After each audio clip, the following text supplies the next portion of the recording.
Hello all, welcome to our YouTube channel. இன்றைக்கி video என்ன அப்படின்னா, மார்னிங் ரொட்டீன் தான். காலையில் எந்திரிச்சோன்னே இப்படி ஒரு சிங்கை பார்க்குறதுக்கு எவ்வளோ சந்தோஷமாக இருக்கும்ல. இந்த ஒரே ஒரு பாத்திரம் மட்டும்தான் மிச்சம் இருக்குது. இந்த மாதிரி சிங்கை காலையில் வந்து பார்க்கும்போது எப்படி ஒரு ஆனந்தமாக இருக்கும்ல.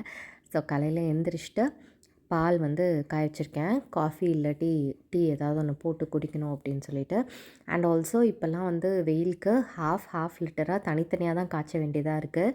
ரொம்ப சேர்த்து காய்ச்சணும் அப்படின்னா அடியில் வந்து ஒரு மாதிரி தங்கிடுது, வெடிக்கிற மாதிரி ஒரு பட்டு பட்டுன்னு ஒரு சவுண்ட் கேட்குது. சிம்மில் வச்சு தான் காய்ச்சிரும். முன்னாடிலாம் 1 லிட்டர் சேர்த்து காய்ச்சி ஃப்ரிட்ஜில் வச்சுட்டு எப்போ வேணுமோ எடுத்து அதை வந்து சூடு பண்ணி யூஸ் பண்ணிகிட்டு இருந்தோம். பட் இப்போ அப்படி பண்ண முடியறதில்ல. நைட்டே வந்து சுண்டலுக்கு ஊற போட்டிருந்தேன். சுண்டல் குழம்பு என் பையனுக்கு ரொம்ப ரொம்ப ஃபேவரட். ஸோ அதில் கத்திரிக்காயும் சேர்த்து போட்டோன்னா ரொம்ப டேஸ்ட்டாக இருக்கும். அதனால நான் சுண்டல் நைட்டே நிறையா ஊற போட்டுட்டேன். கீழே என்னோடய மதர்-இன்-லா அண்ட் அவங்களோட மதர்-இன்-லா 2 பேர் இருக்காங்க. ஸோ அவங்க 2 பேத்துக்கும் கொடுக்கணும். ஸோ அதனால் எல்லாேருக்கும் சேர்த்து நிறைய சுண்டல் வந்து ஊற வச்சுருந்தேன். அதோடு சேர்த்து கொஞ்சம் கத்திரிக்காயும் போடணும். ஃபஸ்ட்டு வந்து நம்ம சுண்டலை பாயில் பண்ணி எடுத்துக்கிட்டோம் அப்படின்னா இதே குக்கர்லேயே நம்ம குழம்புக்கு எல்லாம் கூட்டிட்டு ஃபைனலாக இந்த சுண்டல் போட்டுடலாம். ஸோ அதனால் இதே தண்ணியே நம்ம ரீயூஸ் பண்ணிக்கலாம். ஏன்னா சுண்டல் வேக வச்சு அந்த ஃபுல் சுண்டலோட எசன்ஸும் இந்த தண்ணியில் தான் இருக்கும். அதனால் இதை கீழே ஊற்றிட மாட்டேன் எப்பயுமே. இதை வந்து இன்கேஸ் நிறைய எக்ஸ்ட்ரா தண்ணி இருந்துச்சுன்னா கூட அதை தனியாக ஒரு கிளாஸில் எடுத்து வச்சுட்டு அதில் ஏதாவது சூப் வச்சுக்கலாம். இல்லை வேறு ஏதாவது ஒரு குழம்பு நெக்ஸ்ட் டே வைக்கும்போது கூட அதை ஊற்றி சேர்த்து வச்சுருவேன். ஸோ இதே மாதிரி தான் பன்னீர் எடுக்கிற அந்த வாட்டரும் சொல்லுவாங்க. அதுவுமே வந்து ஃப்ரிட்ஜில் வச்சுட்டு நெக்ஸ்ட் டேவே ஏதோ பிரியாணி பண்ணும்போதோ இல்லை ஏதோ ஒரு குழம்பு வைக்கும்போதோ அந்த மாதிரி அந்த தண்ணியை எடுத்து யூஸ் பண்ணிப்பேன். அதில் வந்து நம்ம லெமன் ஸ்குவீஸ் பண்ணியிருப்போம். ஸோ அதனால் அந்த லைட்டாக ஒரு புளிப்பு தன்மை இருக்கும். அதனால் புளிக்குழம்பு மாதிரி வைக்கும்போது அது ஊற்றிட்டா நம்மளுக்கு எந்த டிஃப்ரென்ஸுமே தெரியாது டேஸ்ட்டில். பட் இன்கேஸ் வந்து நம்ம வேறு ஏதாவது தோசை மாவில் கரைக்கிறோம் அந்த மாதிரி ஏதாவது அந்த தண்ணியை வேறு எதுக்காவது யூஸ் பண்ணுறோம் அப்படின்னா அந்த புளிப்பு தெரியும். அதனால் நம்ம அதை பார்த்துட்டு எதுக்கு தகுந்தப்பில் யூஸ் பண்ணணுமோ அதுக்கேற்ற மாதிரி நம்ம யூஸ் பண்ணிக்கணும். காலையில் வந்து குக்கரில் நான் சுண்டலெல்லாம் வச்சு விட்டுட்டு என்னோடய தைராய்டு டேப்லெட் போட்டுட்டு தண்ணி குடிக்கணும். நீங்கள் வீடியோஸ் ரெகுலராக பார்த்துருந்தீங்கன்னா தெரியும். கண்டிப்பாக காலையில் அட்லீஸ்ட் அரை சொம்பு தண்ணியாச்சும் எனக்கு குடிச்சே ஆகணும். காலையில் டைமில் எம்டி ஸ்டொமக்கில் இருக்கும்போது நிறைய தண்ணி எனக்கு தேவைப்படும். நைட் தூங்கும்போது கூட நான் நிறைய தண்ணியெல்லாம் எந்திரிச்சு குடிக்கிற டைப் கிடையாது. பட் காலையில் எந்திரிச்சோன்னே உடனே ப்ரஷ் பண்ணிட்டு வந்துட்டு தண்ணி கண்டிப்பாக குடிச்சே ஆகணுன்ற மாதிரி இருக்கும். எனக்கு டைம் வந்து 6:40 அரவுண்ட் ஆயிடுச்சு. சுண்டல் வந்து நம்ம குக்கரில் வச்சாச்சு. இப்போ குழம்புக்கு தேவையானதெல்லாம் ஒன்று ஒன்றா நம்ம வந்து கட் பண்ண ஸ்டார்ட் பண்ணிடலாம். நான் சொன்னேன்ல பன்னீர் வாட்டர் இருந்துச்சு அப்படின்னு சொல்லிட்டு.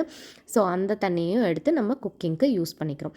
இது வந்து எப்படின்னா நான் வந்து ஒரு 3 பேக்கெட் பால் வாங்கி பன்னீர் எடுக்கிறேன் அப்படின்னா கிட்டத்தட்ட எங்கள் ஃபேமிலிக்கு பிரியாணி ஃபுல்லாக செஞ்சு முடித்து ஒரு கிளாஸ் தண்ணி எக்ஸ்ட்ரா இருக்கும் எனக்கு எப்பயுமே.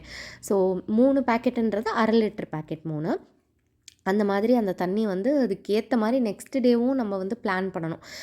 என்ன சமைக்கணும் அப்படிங்கிறது. ஒன்று குழம்பா வைக்கணும், இல்லாட்டி பிரியாணி பண்ணணும். இது 2 பண்ணால் தான் நெக்ஸ்ட் டேவே அந்த தண்ணி வந்து நம்ம காலி பண்ண முடியும். இல்லாட்டி சூப் வைக்கணும். சூப் வச்சாலும் அவ்வளோ தண்ணி வந்து காலி ஆகாது நமக்கு. ஸோ அதுக்கேற்ற மாதிரி நெக்ஸ்ட் டே மீலுமே நம்ம பிளான் பண்ணி தான் நாள் வந்து பன்னீர் எடுப்பேன். ரீசெண்டாக நீங்கள் வீடியோவில் பார்த்துருப்பீங்க. பன்னீர் மேக்கருக்கு நான் ஒரு டூல் வாங்கியிருக்கேன். அது ரொம்ப யூஸ்ஃபுல்லாகவும் ரொம்ப எஃபிஷியண்ட்டாகவும் பன்னீர் என்னால் எடுக்க முடியுது. அதில் ஈஸியாக இருக்குது. பன்னீர் மேக்கிங் வீடியோ கண்டிப்பாக ஒரு நாள் நான் எடுத்து அப்லோட் பண்ணுறேன்.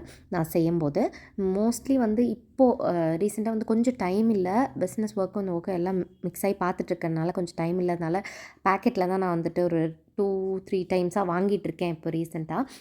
நான் வந்து பன்னீர் எடுக்கிறதுக்கு டைம் இல்லை. இப்போ ஸ்கூல் போக ஆரம்பிச்சிட்டாங்க. ஸோ நம்மளுக்கு டைம் எல்லாம் செட் ஆகி வரும். கண்டிப்பாக நான் வந்து திருப்பியும் ரெகுலராக வீக்லி ஒன்ஸ் பன்னீர் செஞ்சு ஃப்ரிட்ஜில் ஸ்டோர் பண்ணி வச்சு யூஸ் பண்ணுவேன். அப்போ நான் கண்டிப்பாக வீடியோ எடுத்து போஸ்ட் பண்ணுறேன் உங்களுக்கு. இப்போ நான் வந்துட்டு ஆனியன், டொமேட்டோ எல்லாமே கட் பண்ணி வச்சுக்கிறேன். இந்த குழம்புக்கு தேவையான எல்லா ஐட்டம்ஸும். எப்பயுமே இந்த மாதிரி கட்டிங் போர்டுக்கு கீழே ஒரு ஷீட் ஆஃப் பேப்பர் வச்சுக்குவேன். ஸோ தட் இந்த வெங்காயம் தோல், தக்காளியோட அந்த காம்பு இது எல்லாமே நம்ம இதெல்லாம் வந்து வேஸ்ட்டுன்னு நம்ம டஸ்ட்பினில் போடணும்னு நினைக்கிறோமோ அது எல்லாமே அந்த பேப்பரில் தான் நான் போடுவேன். இங்கே சூப்பர் மார்க்கெட்டில் வந்துட்டு நம்ம வெஜ்ஜீஸ்லாம் எடுக்கிற இடத்துல நிறைய பேப்பர் கவர் வச்சுருப்பாங்க. ஸோ நம்ம காய்கறி எல்லாமே அந்த பேப்பர் கவருக்குள்ளே போட்டு தான் அவங்களுக்கு வெயிட் போடுறதுக்கு எடுத்துகிட்டு போவோம். ஸோ அப்போ அதோடையே அவங்க பேக் பண்ணி கொடுப்பாங்க. அந்த பேப்பர் கவர் எல்லாமே வந்து நான் என்ன பண்ணிப்பேன்னா ஹாஃபாக கட் பண்ணி வச்சுக்குவேன். அதை கட் பண்ணிவிட்டு அந்த பேப்பர் எல்லாத்தையும் தான் நான் இந்த சாப்பிங் போர்டுக்கு அடியில் வந்து சொருகி வச்சு இந்த மாதிரி இந்த வேஸ்ட் எல்லாம் டிஸ்போஸ் பண்ணுறதுக்கு நான் யூஸ் பண்ணிகிட்ருக்கேன். இந்த பேப்பரோடையே அப்படியே சுருட்டி நம்ம டஸ்ட்பினில் போட்டுடலாம். அண்ட் அகெயின் நம்ம நெக்ஸ்ட்டு வேறு ஒரு பேப்பர் எடுத்துக்கலாம். சில டைம் வந்து ஈரமாகலை அப்படின்னா ஒரே பேப்பரே நம்ம ட்வைஸ் ஆர் த்ரைஸ் கூட யூஸ் பண்ணலாம். அப்படியே ஃபோல்ட் பண்ணி அங்கே சொருகி வச்சுருவேன் கிச்சன்லேயே. And then again next time வந்து அதே பேப்பரை எடுத்து நான் யூஸ் பண்ணிக்குவேன். ஸோ இந்த மாதிரி தான் நான் வந்து வேஸ்ட் டிஸ்போசபிள் ஹேண்டில் பண்ணிகிட்ருக்கேன். நீங்கள் உங்கள் வீட்டில் எப்படி ஹேண்டில் பண்ணுறீங்க அப்படிங்கிறது எனக்கு டெஃபினட்டாக கமெண்ட் செக்ஷனில் சொல்லுங்கள். இந்த சுண்டல் வந்து குக்கரில் வேக வைக்கும்போது நான் ஒரு சின்ன ட்ரிக் ஃபாலோ பண்ணுவேன். கொஞ்சோண்டு சின்ன வெங்காயம், அதாவது ஒரு 4 சின்ன வெங்காயம், ஒரு 2 பீஸ் தக்காளி, அண்ட் தென் 2 பூண்டு. உங்களுக்கு காரமும் எசன்ஸ் இறங்கணும் அப்படின்னு நினச்சிங்கன்னா ஒரு 1/2 பச்சை மிளகாய் உள்ளே போட்டுக்கோங்க. கொஞ்சம் மஞ்சத்தூள், கொஞ்சம் சீரகத்தூள், உப்பு, இது எல்லாமே போட்டுட்டு நீங்கள் வேக வச்சிட்டிங்க அப்படின்னா அந்த சுண்டல் வந்து ஸ்நாக்ஸ் பாக்ஸுக்கு அப்படியே எடுத்து நீங்கள் பேக் பண்ணி கொடுக்கலாம். அதில் வந்து ஃபுல்லாகவே அந்த டேஸ்ட் வந்து இறங்கியிருக்கும். சுண்டல் வந்து ரொம்ப சப்புன்னு இல்லாமல் கொஞ்சம் எசன்ஸோடையும் டேஸ்ட்டோடையும் இருக்கும். நான் மகளுக்கு ஸ்நாக்ஸ் பாக்ஸ் ரெசிபி பண்ணும்போது அந்த மாதிரி தான் சுண்டலுக்குள்ளே அது எல்லாமே போட்டு ஒன்றா வேக விடுவேன். அதே மாதிரி ஒயிட் சுண்டல் நல்லா பெருசாக நல்லா சாஃப்டாக வேக விடணும். அப்போது நல்ல டேஸ்ட் வந்து இன்னும் அதிகமாக தெரியும் நமக்கு. இந்த குழம்புக்கு நம்மளுக்கு புளி தேவை. வெங்காயம் தக்காளி எல்லாமே வதக்கி தான் அரைக்க போகிறோம். ஸோ அதனால் பெருசாக கட் பண்ணி வச்சுட்டேன். புளியும் நம்மளுக்கு தேவை அப்படிங்கிறதுனால லைட்டாக சுடு தண்ணி வச்சு அதில் ஊற வச்சுட்டேன். தேங்காய், கொஞ்சோண்டு துருவின தேங்காய் இருந்துச்சு. சரி அதையும் யூஸ் பண்ணி எல்லாத்தையும் காலி பண்ணிடலாம் அப்படின்ட்டு அதுவுமே எடுத்து வச்சுட்டேன். கத்திரிக்காய் எடுத்து கழுவி வச்சுட்டேன். ஸோ எல்லாமே ரெடி. நம்ம குக்கிங் ஸ்டார்ட் பண்ணலாம். அதுக்குள்ளே மகள் எந்திரிச்சு வந்துட்டு அவங்க அம்மாச்சி இன்னும் ஊர்லேருந்து வரேன்னு சொல்லியிருந்தாங்க. இப்போ வரேன்னு சொல்லியிருந்தாங்களேன்னு சொல்லிட்டு ஒரே சோகம். அதுக்கப்புறம் அப்செட் ஆகிட்டான். சரி போயிட்டு கால் பண்ணி கேளு எங்கே வந்துட்டுருக்காங்க அப்படின்னு சொன்னேன். அப்புறம் உள்ளே போயிட்டு அவங்க அப்பாவோட மொபைல் வாங்கி கால் பண்ணி பேசிகிட்டு இருந்தான். எப்போ வரீங்க அப்படின்னு கேட்டு. குழந்தைங்களுக்கு யாராவது ஒருத்தவங்க வரேன்னு சொல்லிவிட்டா அவங்க அந்த டைமுக்குள்ளே வந்துடணும் கண்டிப்பாக. இல்லை உங்கள் வீட்லேயும் அப்படி தானே? ஓகே, தேவையான திங்ஸ் எல்லாம் நம்ம எடுத்து வச்சாச்சு. பட்டை அண்ட் தென் கிராம்பு, இது வந்து தாளிப்பு வடகம் அப்படின்னு சொல்லுவாங்க. அது ரொம்ப இம்பார்ட்டண்ட். அதுதான் நம்மளுக்கு இந்த ஃப்ளேவர் டேஸ்ட்டே கொடுக்கும். இஞ்சி பூண்டு பேஸ்ட் கொஞ்சம், அதுக்கப்புறம் கொத்தமல்லியோட அந்த தண்டு எடுத்து வச்சுருந்தேன். அது எல்லாத்தையுமே பொடியாக கட் பண்ணி வச்சுட்டேன். இது எல்லாமே நம்ம வந்து ரெடி பண்ணி வச்சுக்கிறோம். இப்போ நம்ம இதெல்லாம் கிரைண்ட் பண்ணி ஒரு மசாலா மாதிரி மேக் பண்ணிக்கணும். இந்த மசாலாவை தான் நம்ம குழம்புல ஊற்றி கொதிக்க வைக்க போகிறோம். நம்ம சுண்டல் ஆல்ரெடி வேக வச்சு எடுத்து வச்சிட்டோம். இந்த குழம்பு வந்து எங்கள் அம்மாவோட ரெசிபி. ஆக்சுவலி மகளுக்கு வந்து இந்த குழம்பு ரொம்ப பிடிக்கும். அதனால நான் எங்கள் அம்மாவோட ரெசிபியை நோட் பண்ணி வச்சு அதை பார்த்து ஒவ்வொரு ஸ்டெப் பை ஸ்டெப்பாக தான் ஃபாலோ பண்ணுவேன். And once in a while வந்து எப்படின்னா, நான் வந்து அவ்வளோ குக்கிங்கில் எக்ஸ்பர்ட் எல்லாம் கிடையாது. ஒன்ஸ் இன் எனக்கு என்னென்னா மறந்துடும். ரொம்ப நாள் கொஞ்சம் ஐட்டம் செய்யாமல் இருந்தோன்னா எனக்கு மறந்துடும். அதுக்கப்புறம் எகைன் வந்து நான் ரெஃபர் பண்ணி தான் செய்வேன். நிறைய பேர் வந்து மனக்கணக்கிலேயே இது போட்டால் நல்லாயிருக்கும், அது போட்டால் நல்லாயிருக்கும்னு சொல்லிட்டு சமைப்பாங்க. பட் நான் வந்து அந்த கேட்டகரி இல்லை. ஆக்சுவலி குக்கிங்கில் வந்து அவ்வளோ எக்ஸ்பர்ட்டும் இல்லை, அவ்வளோ பெரிய இன்ட்ரெஸ்ட்டும் எனக்கு கிடையாது. பட் சமைக்கிறது டேஸ்ட்டாக சமைச்சு கொடுக்கணும் வீட்டில் இருக்கிறவங்களுக்குன்ற எண்ணம் மட்டும்தான் எனக்கு இருக்குது. பிரியாணி ரொம்ப நல்லா சமைப்பேன். நான்வெஜ்ஜில் ஒரு 4-5 ஐட்டம் நல்லா சமைப்பேன். ஸோ இப்போ மிக்சியில் எல்லாமே போட்டாச்சு. கசகசா கொஞ்சம் ஆட் பண்ணியிருக்கேன். குழம்புக்கு வந்து நம்மளுக்கு கொஞ்சம் கெட்டி கொடுக்கும் கசகசா நம்ம ஆட் பண்ணோம் அப்படின்னா. 8:30 ஆக போகுது. பட் இன்னும் இவங்க வந்து எந்திரிக்கிற ஐடியாலே இல்லை. அவங்க அப்பா நல்லா இழுத்து போட்டு தூங்கியிருக்காரு. இவன் வந்து பார்த்து எங்கிட்ட பேசிட்டு ஹாய் சொல்லிவிட்டு திருப்பி வந்து படுத்து தூங்கிட்டான். வந்து ஃபேன் எல்லாம் குறைச்சி வச்சுட்டு அதையும் இதையும் ஏதோ ஒன்று நோண்டிட்டு திருப்பி வந்து படுத்த. சரி லீவு தானே அப்படின்னு சொல்லிட்டு நம்மளும் ஓகே வீக்கெண்டில் தானே அவங்க நல்லா தூங்க போகிறாங்க, நல்லா ரெஸ்ட் எடுக்க போகிறாங்க. அந்த 2 நாள், அந்த ஒரு நாள், அதுவும் சாட்டர்டேவும் ஸ்கூல் வச்சிடுறாங்க. ஸோ சண்டே ஒரு நாள் தானே, சரி ரிலாக்ஸ்டாக எந்திரிச்சு வரட்டும், ரெஸ்ட் எடுத்துகிட்டு. நம்மளும் எனிவேஸ் இன்னும் குழம்பு ஆகலை. ஸோ குழம்பு ஆகிறதுக்கும் அவங்க எந்திரிச்சு குளிச்சு கிளம்பி வர்றதுக்கும் கரெக்டாக இருக்கட்டும் அப்படின்னு சொல்லிட்டு நான் போய் பார்த்துட்டு, சரி நீ படுத்து ரெஸ்ட் எடு, எப்போ எந்திரிக்கணும்னு தோணுதோ, எப்போ பசிக்குதோ அப்போ எந்திரிச்சு நீ ப்ரஷ் பண்ணி குளிச்சுட்டு வா சாப்பிட்றதுக்கு அப்படின்னு நான் சொல்லிட்டு வந்துட்டேன். ஆயில் வந்து ஆல்ரெடி ஃப்ரைட் ஆயில் இருந்துச்சுன்னா நீங்கள் அதையே யூஸ் பண்ணிக்கலாம். நான் வந்து வேறு பாத்திரம்லாம் எடுக்க மாட்டேன். இந்த மாதிரி வேக வச்சு எடுத்துட்டோமா அதே குக்கர்லேயே திருப்பியும் அடுத்தது எண்ணெயை ஊற்றி தாளித்து செய்ய ஆரம்பிச்சிருவேன். ஸோ இதுக்கு தனியாக ஒரு கடாயை எடுத்து அதையும் விளக்கி அதெல்லாம் நம்மளுக்கு வந்து ரொம்ப கஷ்டமான வேலை. ஸோ அந்த மாதிரிலாம் செய்யக்கூடாது. வடகம் தாளிச்சுட்டு மஞ்சத்தூள், மிளகாய்த்தூள், கொத்தமல்லி தூள் இது 3மே போட்டுட்டு அது நல்லா வறுபட்ட உடனே, ரொம்ப கரிஞ்சிடக்கூடாது, வறுபட்ட உடனே கத்திரிக்காய் போட்டு ஒரு 2 வணக்கம் மட்டும் வணக்கினா போதும். பிகாஸ் நம்ம சுண்டலையே முதலையே வேக வைக்கிறோம் அப்படின்னா மெயினாக இந்த கத்திரிக்காய் போடுற ரீசன் தான். இப்போ இன்கேஸ் நம்ம கத்திரிக்காய் ஆட் பண்ணல அப்படின்னா நம்ம என்ன பண்ணலாம்னா இது எல்லாத்தையும் தாளித்து விட்டுட்டு சுண்டலையும் உள்ளே போட்டு இந்த மசாலா ஐட்டம் நம்ம கிரைண்ட் பண்ணி வச்சுருக்கோம்ல அதையும் உள்ளே போட்டுட்டு சுண்டல் ஆட் பண்ணிவிட்டு நம்ம மூடி வச்சு மொத்தமாகவே 6-7 விசில் விட்டோன்னா போதும். சுண்டல் வெந்துடும், குழம்பும் சேர்ந்து ரெடி ஆயிரும். பட் கத்திரிக்காய் போடுறனால சுண்டலை ஃபஸ்ட்டே வேக வச்சு எடுத்து வச்சுட்டு கத்திரிக்காய் கூட இந்த சுண்டலை போட்டுட்டு ஒரு விசில் மட்டும்தான் விடணும். இல்லாட்டி கத்திரிக்காய் ஃபுல்லாக கரைஞ்சி குழஞ்சு போயிடும். ஸோ அந்த ரீசன்னால தான் நம்ம இந்த மாதிரி பண்ணுறோம்.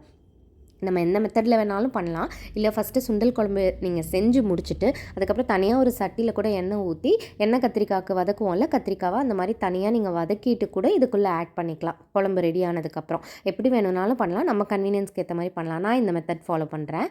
டைம் அரவுண்ட் 8:30 ஆயிடுச்சு. இன்னுமே இவங்க வந்து எந்திரிக்கிற ஐடியால இல்ல. யாருமே எந்திரிச்சு வர்ற ஐடியாலே இல்ல. ஸோ நம்ம வொர்க்க முடிச்சு தானே ஆகணும். ஏன்னா சாப்பிட்றதுக்கு குடுக்கணுமே எந்திரிச்சு வந்ததுக்கப்புறம். அதனால இப்போ அந்த பேப்பர அப்படியே எடுத்து நான் வந்து வேஸ்ட்ட டிஸ்போஸ் பண்ணிட்டேன். டஸ்ட்பின்ல போட்டுட்டேன். அண்ட் கையோட இதெல்லாம் கழுவி வச்சுட்டேன். இப்போ இந்த குழம்பு வந்து நம்மளுக்கு மார்னிங் பிரேக்ஃபாஸ்ட்டுக்கும் வந்துரும். லஞ்சுக்கும் நம்ம இதே குழம்பே யூஸ் பண்ணிக்கலாம். மகிழ் சாய் பொறுத்த வரைக்கும் இந்த குழம்பு இருந்துச்சுன்னா 3 வேளை சுண்டல் குழம்பு கொடுத்தாலும் சாப்பிடுவாரு. ஸோ அவரோட ஃபேவரட் அப்படிங்கிறனால வைக்கும்போதே நிறைய கன்டென்ட் வச்சுட்டேன். ஏன்னா 3 வேளைக்கும் வரட்டும், இல்லை 2 வேளைக்கு வந்தால் கூட ஓகே தான். ஸோ இருக்கிற வரைக்கும் ஃபுல்லாக அடியில் தீர வரைக்கும் நாங்கள் யூஸ் பண்ணி முடிச்சிருவோம் ஒரே நாள்லேயே.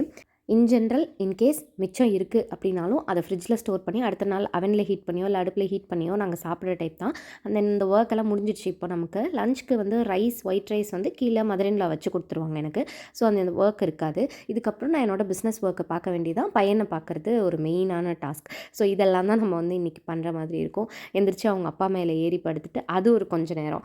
ஸோ அவன் எந்திரிக்கிற ஐடியாலே இல்லை. நான் வந்து தெளிவாக சொல்லிட்டேன், குழம்பு ரெடி, நீ 9:30 ஆனாலும் சரி, நீ 10:30 ஆனாலும் சரி, உனக்கு எப்போ பசிக்குதோ, உனக்கு எப்போ சாப்பிடணுமோ நீ அப்போ எந்திரிச்சு வந்து சாப்பிடு அப்படின்னு சொல்லிட்டேன். மற்ற எல்லா நாளும் ரொட்டீன் வந்து ஸ்ட்ரிக்டாக நம்ம ஃபாலோ பண்ணுறோம். இதுதான் நீங்கள் பண்ணணும், இப்படி தான் கிளம்பணும், இந்த டைம்குள்ளே போய் ஆகணும்னு நம்ம ரொம்ப ஸ்ட்ரிக்டாக இருக்கும். ஸோ அந்த வீக்கெண்டில் மட்டும் சரி ஓகே போ நீ என்னமோ பண்ணு அப்படின்னு ஒரு ரிலாக்ஸேஷன் கொடுக்கறதும் ரொம்ப ரொம்ப முக்கியம். நான் வந்து இந்த பன்னீர் அந்த வாட்டர் எடுத்து வச்சிருந்தேன்ல, அதுலேருந்து ஒரு கிளாஸ் எடுத்து அதில் வந்து எனக்கு கஞ்சி பண்ணிக்க போகிறேன். சத்து மாவு கொஞ்சம் போட்டுக்கிட்டேன், நட்ஸ் பவுடர் கொஞ்சம் போட்டுக்கிட்டேன். சுகர் எக்ஸ்ட்ராவாக நான் ஆட் பண்ண மாட்டேன். கொஞ்சமாக நான் சால்ட்டு தான் ஆட் பண்ணிக்குவேன். ஸோ இதெல்லாம் போட்டுட்டு ஃபஸ்ட்டு நல்லா தண்ணியில் மிக்ஸ் பண்ணி நல்லா கரைஞ்சதுக்கப்புறம் தான் நான் வந்து அடுப்பில் ஏற்றுவேன்.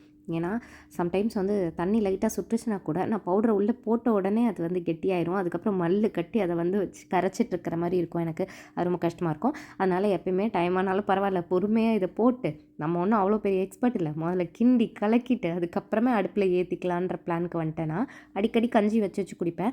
ராகி கஞ்சி, சத்துமாவு கஞ்சி, அது மாதிரி கம்பு கஞ்சி, இந்த மாதிரி எது வேணாலும் இந்த பவுடராக இருக்கிறத ஜஸ்ட் வாட்டரில் போட்டு மிக்ஸ் பண்ணிவிட்டு அடுப்பில் ஏற்றிட்டு நல்லா கெட்டியாகிற வரைக்கும் வேக வச்சுட்டு கிண்டிட்டு அதுக்கப்புறம் கொஞ்சம் ஆறுனோன்னா நம்ம சால்ட்டை போட்டு எவ்வளோ வேணுமோ போட்டு குடிச்சிட்டோன்னா வேலை முடிஞ்சிருச்சு. இவ்வளோண்டு தண்ணி தான் எனக்கு வந்து இப்போ வாட்டர் வந்து மிச்சம் இருக்குது. நீங்கள் எல்லா வீடியோஸ்லேயும் இந்த 3 சொம்பு கண்டிப்பாக பார்த்துருப்பீங்க. இவங்க தான் வந்து என்னோட ரொம்ப இம்பார்ட்டண்ட் பீப்புள். அவங்கள்ட்ட வந்து எப்போயுமே தண்ணி வந்து ஃபில் பண்ணி வச்சுட்டு அதை தான் வந்து குக்கிங்க்கு யூஸ் பண்ணுவேன். இப்போ எல்லாம் குக்கிங் முடிஞ்சிருச்சு, ஆல்மோஸ்ட் எல்லா சொம்புமே வந்து எம்டி ஆயிடுச்சு. இப்போ திருப்பியும் ரீஃபில் பண்ணி வச்சுட்டு அடுத்தது வேலை நம்ம ஏதாவது குக் பண்ணுறோம் அப்படின்னா அது வந்து யூஸ் ஆகும். டக்குன்னு தண்ணி எடுத்து குடிக்கிறதுனாலும் அது யூஸ் ஆகும். குழம்பு வந்து 2ஆக பிரிச்சுட்டேன், எங்களுக்கும் அண்ட் கீழே மதனில் கொடுக்கறதுக்கும் அப்படின்னு சொல்லிட்டு 2 போர்ஷனாக பிரிச்சுட்டேன். நான் கீழே ஜிம்முக்கு போகும்போது அவங்களுக்கு அதை கொடுத்துட்டேன் அப்படின்னா லஞ்சுக்கு அவங்க அதை யூஸ் பண்ணிப்பாங்க. ஸோ ஜிம்முக்கு கிளம்பியாச்சு. கஞ்சி குடிச்சிட்டு தான் யூஸ்வலாக வந்து ஜிம் போகிறது. பிகாஸ் வந்து ரொம்ப எதுவுமே சாப்பிடாம காலையில் 6:30லேருந்து எல்லா வேலையும் செஞ்சுட்டு எதுவுமே சாப்பிடாம போனேன் அப்படின்னா கண்டிப்பாக அங்கே போய் ஒர்க் அவுட் பண்ணுறதுக்கு கஷ்டமாக இருக்கும். ஸோ அதனால் நான் தேனில் ஊற வச்ச நெல்லிக்காவும் அது வீட்டிலேயே ப்ரிப்பேர் பண்ணது தான். ஸோ அதனால் வந்துட்டு அது கொஞ்சமும் அண்ட் தென் கொஞ்சம் கஞ்சி எவ்வளோ குடிக்க முடியுதோ இல்லை ஒரு கிளாஸோ இல்லை 1.5 கிளாஸோ குடிச்சிட்டு அதுக்கப்புறம் தான் நான் வந்து போவேன். டேலண்டினா ஷோ வந்து இன்றைக்கி தான் அவங்க ஹோஸ்ட் பண்ணுறாங்க அங்கே ஜிம்மில். ஆக்சுவலி வந்து நான் பேசின என்னோடய பெயிண்டிங்ஸ் எல்லாம் எடுத்துகிட்டு போயிருந்தேன். ஸோ நான் ஒரு ஸ்பீச் கொடுத்துருந்தேன். அந்த வீடியோ வந்து நான் எடுக்கிறதுக்கு மறந்துட்டேன் கம்ப்ளீட்டாக. எப்படி நான் மறந்தேன்னு எனக்கு தெரியல. ஸோ எல்லாமே ரெடி பண்ணி வச்சுட்டு ஜிம்முக்கு நம்ம கிளம்பி போகணும். டேலண்டினா ஷோ முடிச்சுட்டு அதுக்கப்புறமே வீட்டுக்கு வரணும். அதனால தான் மெயினாக இந்த ஒரே குழம்பாக வச்சுட்டேன். லஞ்சுக்கு ரைஸும் அவங்க கொடுத்துட்டாங்க அப்படின்னா பையன் வந்து அந்த ரைஸே குழம்பே போட்டு சாப்பிட்டுப்பான், அவனோட ஃபேவரட் அப்படிங்கிறதுனால. இது மாதிரி பிடிச்ச ஐட்டம் அப்படின்னா ஒரு கப்பில் போட்டு ஸ்பூன் போட்டு கொடுத்து டிவி ஆன் பண்ணி விட்டால் போதும், நீட்டாக சாப்பிட்டு முடிச்சிடுவாங்க. இதே காய், கீரை, குழம்பு இது மாதிரி போட்டு பிசைஞ்சு ஊட்டணும் அப்படின்னா அதுக்கு வந்து ஆகிற டைமுக்கு அளவே இல்லை. வாய்க்குள்ளேயே வச்சிட்ருப்பாங்க, ஸ்டோர் ரூம் மாதிரி. நான் சொல்லுவேன், வாய் என்ன ஸ்டோர் ரூமாடா, மெல்லுடா டேய், மெல்லுடா மெல்லுடா அப்படின்ட்டு மெல்லு மெல்லு மெல்லுன்னு ரிப்பீட் மோடில் அதே திருப்பி திருப்பி சொல்லணும். அதனால தான் நான் வந்துட்டு பிளான் பண்ணி இந்த குழம்பு வச்சுட்டேன். ஏன்னா நான் வந்து ஜிம் போயிடுவேன். ஷோ எத்தனை மணிக்கு முடியும், ஈவெண்ட் எத்தனை மணிக்கு முடியும், நான் எப்போ வீட்டுக்கு ரிட்டன் ஆவேங்கிறது எனக்கே தெரியல. ஸோ அதனால நான் வந்துட்டு என்ன பிளான் பண்ணிவிட்டேன், அவங்களுக்கே சாப்பிட்ற மாதிரி ஏதாவது ஒன்று செஞ்சு வச்சிட்டோம் அப்படின்னா நீட்டாக அவங்களே சாப்பிட்ருவாங்க அப்படின்னு ஹஸ்பண்ட்க்கு வந்து இன்ஸ்ட்ரக்ஷன் மட்டும் கொடுத்துட்டேன். எனிவேஸ் வீக்கெண்ட் தானே, ஸோ அதனால் ஃபுல் டைம் ஹஸ்பண்ட் இருப்பாங்க. அதனால் பையனை வந்து அசஸ் பண்ணிப்பாங்க. எல்லாமே மதர் இன் லாவும் இருக்காங்க வீட்டில், அதனால் அவங்களே எல்லாமே பார்த்துப்பாங்க. நம்ம ஃப்ரீயாக நிம்மதியாக போயிட்டு வரலாம். பட் இந்த ஜிம்மில் வந்துட்டு நான் பேசினதை மட்டும் வீடியோ எடுக்க சொல்ல மறந்துட்டேன். எப்படி மிஸ் பண்ணேன்னு தெரியல. மற்றவங்க எல்லாரோடதும் நான் வீடியோ எடுத்தேன். என்னோட ஸ்பீச் மட்டும் அவங்கக்கிட்ட மொபைலை கொடுத்து எடுக்க சொல்கிறதுக்கு நான் மறந்துட்டேன். இங்கே சங்குப்பூ ஜூஸ் மாதிரி ஒன்று கொடுத்துருந்தாங்க, அது ரொம்ப ஹெல்தின்னு சொன்னாங்க. நான் அங்கே ஜிம்மில் என்ன ஸ்பீச் கொடுத்தேனோ அதே பெயிண்டிங் வச்சு நான் இங்கே வந்து உங்களுக்கு அதை எக்ஸ்பிளைன் பண்ணி சொல்கிறேன். உங்களுக்கு இன்கேஸ் பிடிச்சிருந்தது அப்படின்னா டெஃபினட்டாக சப்ஸ்கிரைப் பண்ணி வச்சுக்கோங்க அண்ட் ஒரு லைக்கையும் தட்டி விட்டுருங்க. இதுதான் என்னோட கிளாஸ் பெயிண்டிங். இந்த பெயிண்டிங் என்ன ரெப்ரசென்ட் பண்ணுது அப்படிங்கிறது தான் நான் ஜிம்மில் ஸ்பீச்சாக கொடுத்து ஃபர்ஸ்ட் ப்ரைஸ் வாங்கியிருந்தேன். ஒரு கிளாஸ் பவுல், அவன் சேஃப் பவுல் ஒன்று எனக்கு ப்ரெசென்ட்டாக கிடச்சிது. I'm so happy about it. இப்போ இந்த பெயிண்டிங் பற்றின எக்ஸ்ப்ளனேஷன் வீடியோ நான் எடுக்கல அப்படிங்கிறதுனால இங்கே நான் உங்களுக்கு வந்து பேசி அட்டாச் பண்ணுறேன். பிடிச்சிருந்ததுன்னா கண்டிப்பாக நம்மளோட சேனலை சப்ஸ்கிரைப் பண்ணிக்கோங்க. ஒரு விமனை தான் இந்த பிக்சர் வந்து ரெப்ரசென்ட் பண்ணுது. இது ஒரு கிளாஸ் பெயிண்டிங் பண்ணி முடிச்சு ஒரு 10 இயர்ஸ் ஆயிடுச்சு. இப்போ இந்த விமன் வந்து ஏன் நான் கம்ப்ளீட்டாக பிளாக் கலரில் கொடுத்துருக்கேன் அப்படின்னா, ஒவ்வொரு விமனும் இந்த சொசைட்டி நிறைய கெட்ட விஷயங்களாக அப்சர்வ் பண்ணிவிட்டு எப்படி ஒரு பிளாக் கலர் வந்து எந்த கலர் அது வந்து அது மேலே பட்டாலும் அதை வந்து அப்சர்வ் பண்ணிக்கும் அப்படின்னு சொல்லுவாங்களோ, அதே மாதிரி ஒரு விமன் எவ்வளோ நெகட்டிவிட்டியையும் அப்சர்வ் பண்ணிவிட்டு வெறும் பாசிட்டிவிட்டியை மட்டும் ஒரு ஃபேமிலி சரௌண்டிங்ஸில் கொடுத்து அந்த ஃபேமிலியை இந்த பிக்சரில் இருக்கிற இந்த ஃப்ளவர்ஸ் எப்படி கலர்ஃபுல்லாக இருக்கோ அதே மாதிரி இருக்கிற எல்லா நெகட்டிவிட்டியும் அப்சர்வ் பண்ணிவிட்டு பாசிட்டிவிட்டியை ஸ்ப்ரெட் பண்ணி இந்த ஃப்ளவர்ஸ் அண்ட் லீவ்ஸ் எவ்வளோ கலர்ஃபுல்லாக இருக்கோ அந்த மாதிரி ஒவ்வொரு ஃபேமிலியையும் கலர்ஃபுல்லாக மாற்றுற எபிலிட்டி, கெப்பாசிட்டி ஒவ்வொரு பொண்ணுக்குள்ளேயும் இருக்குது. அப்படிங்கிறத ரெப்ரசென்ட் பண்ணுறதுக்காக தான் நான் இந்த விமென்க்கு பிளாக் கலர்லேயும் ஃப்ளவர்ஸ் அண்ட் லீவ்ஸ் எல்லாமே கலர்ஃபுல்லாக கொடுத்துருக்கேன். அண்ட் தென் இந்த விமன் ஏன் வந்து கண்ணை மூடிட்டு இருக்காங்க அப்படிங்கிறத என்ன ரெப்ரசென்ட் பண்ணுது அப்படின்னா, இந்த சொசைட்டியில் ஒவ்வொரு விமனும் ரைட் ஃப்ரம் அ சைல்டு, ஒரு கேர்ள் ஆகட்டும், அதுக்கப்புறம் ஒரு விமன் ஆகட்டும், ஒவ்வொரு ஒய்ஃபும் நிறைய அப்யூசஸ் வெளியில் அண்ட் ஃபேமிலிலேயும் கூட நிறைய அப்யூசஸ், நிறைய வந்து மென்டல் டார்ச்சர்ஸ் எவ்வளோ வந்து ஒவ்வொரு விமனும் ஃபேஸ் பண்ணிகிட்டு இருக்காங்க இன்றைக்கி லைஃப்பில் அப்படின்னா அது எண்ணில் அடங்காதது. நிறைய பேர் ரேப் விக்டிம்ஸ் இருக்காங்க. ஸோ அது மாதிரி ஒவ்வொரு பொண்ணும் வந்து நிறைய ஸ்ட்ரகிள்ஸ் ஃபேஸ் பண்ணிவிட்டு அன்றாட லைஃப்பை லீட் பண்ணிட்டு போகிறதுனால அவங்க கண்ணை மூடிட்டு பல்ல கடிச்சிட்டு காது கேட்காத மாதிரி இருந்து தான் இந்த லைஃப்பை வந்து மேனேஜ் பண்ணி லீட் பண்ணிகிட்ருக்காங்க. I wish this world will be more safer for women going forward. எனக்கு அது வந்து ரொம்ப ஆசை, ஒவ்வொரு உமனும் ரொம்ப சேஃபாக ஃபீல் பண்ணணும்னு. பட் அவங்க இப்போது இந்த உலகத்தில் அவ்வளோ சேஃபாக இல்லைங்கிறத ரெப்ரசென்ட் பண்ணுறதுக்காக தான் அந்த அப்யூசஸை அவங்க எப்படி மேனேஜ் பண்ணுறாங்கன்றதுக்கு தான் க்ளோஸ்ட் ஐஸ் கொடுத்துருக்கேன். க்ளோஸ்ட் ஐஸோடையும் க்ளோஸ்ட் இயர்ஸோடையும் பல்ல கடிச்சிட்டு தான் ஒவ்வொரு சுச்சுவேஷனையும் அவங்க வந்து பப்ளிக் ஸ்பேசஸில் ஹேண்டில் பண்ணிவிட்டு மூவ் ஆன் பண்ணிட்டு போகிறாங்க. ரைட் ஃப்ரம் ஒர்க் ஸ்பேஸ்லேருந்து ஃபேமிலி என்வாயர்மெண்ட்லேருந்து எல்லா அப்யூசஸையும் ஒவ்வொரு விமனும் எப்படி ஹேண்டில் பண்ணுறாங்கன்றதை நான் ரெப்ரசென்ட் பண்ணியிருக்கேன். அண்ட் தென் ஏன் இவங்க வந்து அண்ணாந்து பார்த்துட்ருக்காங்க அப்படின்னா, எவ்வளோ நெகட்டிவிட்டிஸ் இருந்தாலும் அந்த என்வைர்மெண்ட்டை பாசிட்டிவாக மாற்றுறதுக்கு அவங்க எவ்வளோ உள்ளுக்குள்ளே ப்ராசஸ் பண்ண வேண்டியது இருக்கும்னு யோசிச்சு பாருங்களேன். அண்ட் ஆல்சோ ஒவ்வொரு அப்யூஸ் வெளியிலையும் வீட்லேயும் ஆஃபீஸ் பிளேஸ்லேயும் ஃபேஸ் பண்ணிட்டு வந்து அதை உள்ளுக்குள்ளே வச்சுட்டு அதை மேனேஜ் பண்ணுறதுக்கு எவ்வளோ கஷ்டப்படுவாங்கன்றதை யோசிச்சு பாருங்களேன். அண்ட் இது எல்லாத்தையும் மேனேஜ் பண்ணி எப்படி நம்ம உயரணும்னு மட்டும் மேல் நோக்கி பார்த்துட்டு இருக்கிற ஒவ்வொரு விமனுக்கும் இந்த பெயிண்டிங்கை நான் சமர்ப்பிக்கிறேன். அண்ட் ஒவ்வொரு விமனுமே எப்படி நம்ம ஃபேமிலியை முன்னேற்றுறது, எப்படி நம்ம லைஃப்பை முன்னுக்கு கொண்டு வர்றது, எப்படி நம்ம குழந்தைங்கள முன்னேற்றுறது, இது மட்டும்தான் ஒவ்வொரு விமனோட மனசுக்குள்ளே ஓடிட்டுருக்கிற ஒவ்வொரு விஷயமா இருக்கும். ஃபினான்ஷியலி, மென்டலி எல்லாத்துலேயும் வந்து விமன் இன்றைக்கி இண்டிபெண்ட்டாகவும் ஸ்டேபிளாகவும் இருக்கிறதுக்கு பெரிய ரீசன் என்ன அப்படின்னா அவங்க அவ்வளோ ஸ்ட்ராங். இது எல்லாமே தான் நான் என்னோட இந்த பெயிண்டிங்கில் ரெப்ரசன்ட் பண்ணியிருக்கேன். இதுதான் என்னோட ஜிம்மில் நான் வந்து ப்ரெசென்ட் பண்ண பெயிண்டிங் அண்ட் என்னோடய ஸ்பீச் இதுதான். இன்கேஸ் உங்களுக்கு இந்த ஸ்பீச் பிடிச்சிருக்கு, நான் பேசின விஷயங்கள் உங்களுக்கும் ஒத்து போகுது, நீங்களும் அது ஆமாம் அப்படின்னு சொல்கிறீங்க அப்படின்னா டெஃபினட்டாக நம்மளோட சேனலை சப்ஸ்கிரைப் பண்ணிக்கோங்க. தேங்க்யூ ஸோ மச் ஃபார் வாட்சிங். Thank you, bye bye.